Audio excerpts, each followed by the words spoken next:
हर कोई चाहता है कि मैं कूल लगूं, और कूल के चक्कर में क्या है ना, उनको ये सब बताया जाता है कि ये तो नामा कूल है, कूल नहीं है।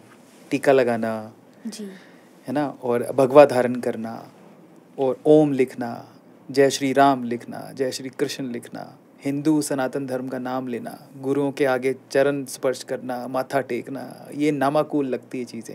ऐसा बना दिया गया है। इसके बारे में क्या कहना है आपको? क्योंकि उन्होंने हिंदू धर्म को कभी समझा ही नहीं।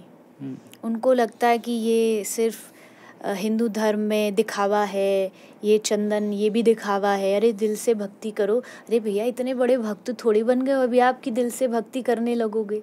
उसके लिए भी तो आपको स्टेज पे पहुंचना पड़ेगा, सिंडी पे पहुंचना पड़ेगा।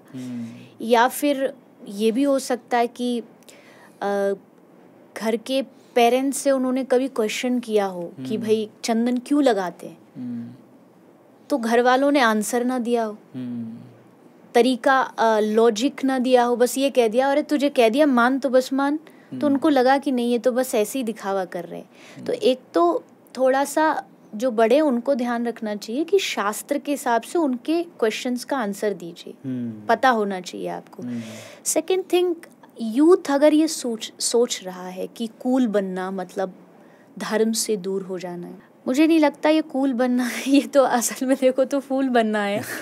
क्योंकि ये यहाँ आप कैसे कूल बन सकते हो जब आप बाहर से तो वेल मेंटेन बढ़िया ब्रांडेड कपड़े पहन के जा रहे हो, और जैसे ही आप कमरे में एंट्री करते हो आपके चारों ओर डिप्रेशन है, आप पूरे स्ट्रेस में डूबे हुए हो।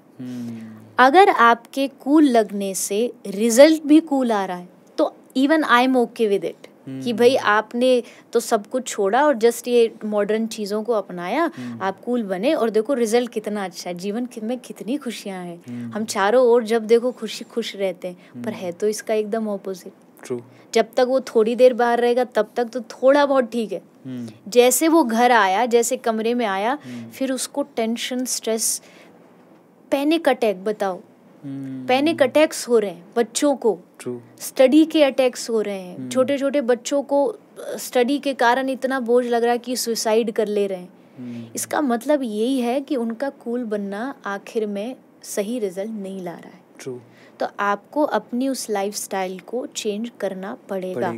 अदरवाइज ये जो कूल बनने वाला जो रास्ता है ना, आगे इसमें अंधेरा है, उजाला नहीं है। उस अंधेरे में जाना चाहते हो, जाने के लिए तैयार हो तो जाइए, आपके पास चॉइस है। पर अगर आपको उस अंधेरे से बचना है तो आपको हटाना पड़ेगा। और रही बात कूल बनने की, तो देखो एक टाइम आएगा जब समझ आएगा, कुछ चीज़ें समझ आ रही है, कुछ जैसे आपने कहा ना थोड़ा तो चेंज हुआ है। हाँ, आज के बच्चों को ये कह दो कि चोटी रखनी है तो बोलेगा अरे हम कैसे रख लेंगे। हाँ, कल को कोई बॉलीवुड सिनेमा का कोई हीरो एक्टर आ जाए हेयर स्टाइल कि ये हेयर स्टाइल है तो तुरंत मान लेगा। ट्रू।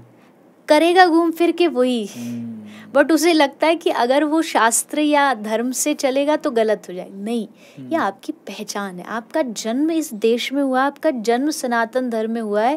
अरे आपको तो सीना तान के एकदम कहना चाहिए कि मुझसे ज़्यादा भाग्यशाली कोई नहीं।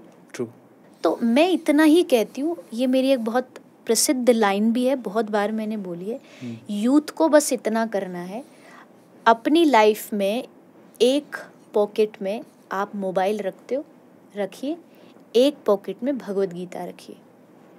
आप वेस्टर्न कपड़े पहनते हो 6 दिन, आप एक दिन, वीक के एक दिन अपने ट्रेडिशनल भारतीय कपड़े पहन लीजिए। आप पार्टी करने जाते हो अपने जन्मदिन के दिन, आप शाम को पार्टी करिए, सुबह आप किसी गौशाला में जाके गाय को चारा खिला दीजिए। बढ़िया।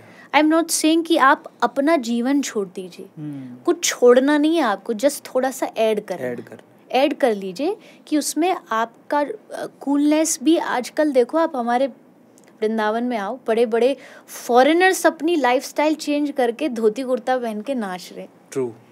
वो बड़े मौज में है।